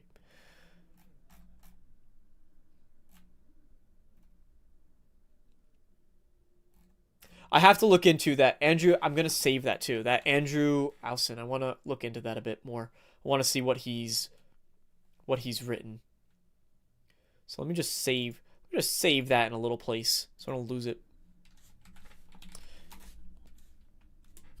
Thank you for that, Tom. Temp. Sorry, Temp. That was really interesting. Anyway. Not at all. Not at all. Not at all. I just want to check. Is there any... Oh, here we go. I want to bring this comment up. There was a segment where they talked about AI. They're not using AI to do any creative work. That's a good thing as well. I didn't discuss that section in the interview, but I'm happy that they're using it for like testing, which they've been doing for a while too. It's worth mentioning. They have like AI that's going through the opening parts of, and I think it has been for a while now, actually, years, testing the opening moments of the game for bugs and polish and stuff like that. That's a great use for it, because that means that QA can test more in-depth things, which means you get a more polished experience. Here's another good one. If they don't custom make the world with living developers and toss a procedural generation, then Test 6 is going to be garbage, period. They're not... I see this... I wanted to talk about this one in relation to creating a world for Elder Scrolls 6. Specifically because that's, to me, is going to be the key. You know, when you look at... For me, when I look at Starfield, the issue was they had all these elements. Some of them work better than others, but holistically it doesn't come together. When you go to a single province, which is what I want to see for Elder Scrolls 6, in a contained land space that is handcrafted, you see the dungeons, you see the NPCs, they have their schedules, all that great stuff. Now it all just comes together a lot better. So Starfield's flaws were a lot more apparent because of everything feeling so separate from one another. Now when you go back to something like Skyrim, yes, there's still issues that people have with the choice and consequence and the writing. It doesn't stand out because you can get lost in the world and there's so many distractions and there's things to do and places to go and people to talk to and, you know, experiences to be had. That isn't getting detracted by I've said actually before, one of the biggest problems with Starfield is not the loading screens, as I think many people go to, because that's a little bit easier, to be honest. I think it's actually just the amount of time you spend in menus is really the issue. It's not, because the loading screens, even on consoles, they're not... I mean, maybe I shouldn't speak for consoles. I play on PC. On PC, they're not that bad. I have a fast SSD. But having spoken to people who play on consoles like Colt Eastwood, they say it's not that bad. So I'm taking their word for it. It's the menus. And it just takes you so out of the experience. And when you have that time where you're trying to navigate and things are cumbersome, that's when you start thinking. And then you do get to a loading screen subsequently. That's when you start thinking. And you're like, man, that quest really wasn't that good. Man, that thing actually... That also did... Right? So the issues become a lot more apparent. When Bethesda comes out with more information on Elder Scrolls 6... I think them going back to the single landmass, the handcrafted content, which they're going to do, they won't rely... Procedural generation will create the landscape as it has in the past forever, but then they're going to hand touch it. That'll be a huge difference. Loading screens shouldn't exist anymore. Yes and no. Loading screens are always going to exist. Clan, there you go. Thank you, Clam. Loading screens are always going to exist. It's just how well they hide them. If that's what you mean, if that is what you mean, then I agree, right? They need to be hidden better. It's hard to do that when you're entering a building, right? But I think, like one of the previous comments that we went into, which I should remember his name because I really like him. That Frenchman, he's been commenting on a lot of videos. So thank you, Frenchman, if you happen to see this. They should have less of them, but then, like, for example, once you get into the city, all the shops are seamless. That's a better way to do it. Exactly, adaptation. I really think it's the menus that are the problem, personally. I really think it's the menus. Anyway, I have to wrap it here. Thank you guys so much for listening to me ramble for how long has it been? Several hours, 3:30, 4:30, 5:30, 2 hours. Thank you for listening to me ramble for 2 hours.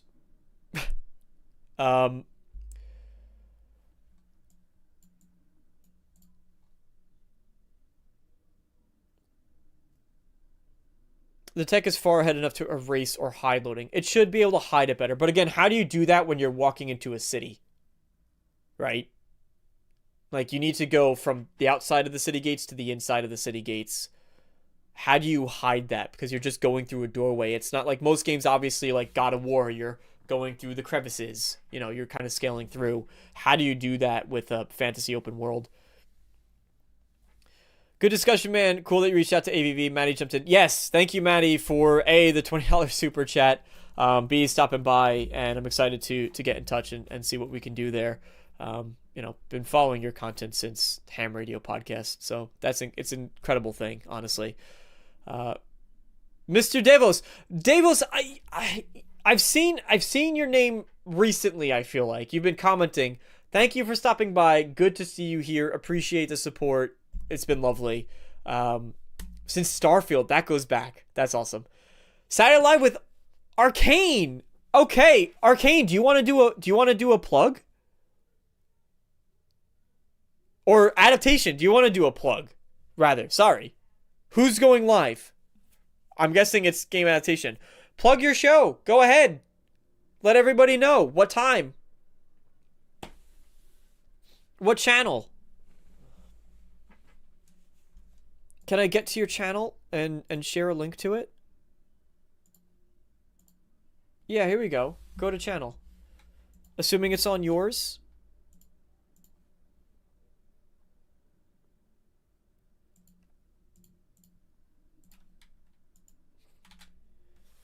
There you go. There's a link to Game Adaptation Newscast channel. You know what? Also, if you're not following as well, let's do Arcane Realm. There's Arcane Realms. You can go check him out as well for even more. And yeah, anyway, thank you everybody for being here. Look forward to seeing your Saturday show. I'll keep an eye out for it. And as always, I hope to see you all next time. So long, everybody. Oh, yeah, go for it. Post a link. Guys, stay for just a little bit. Post a link. By all means, share that.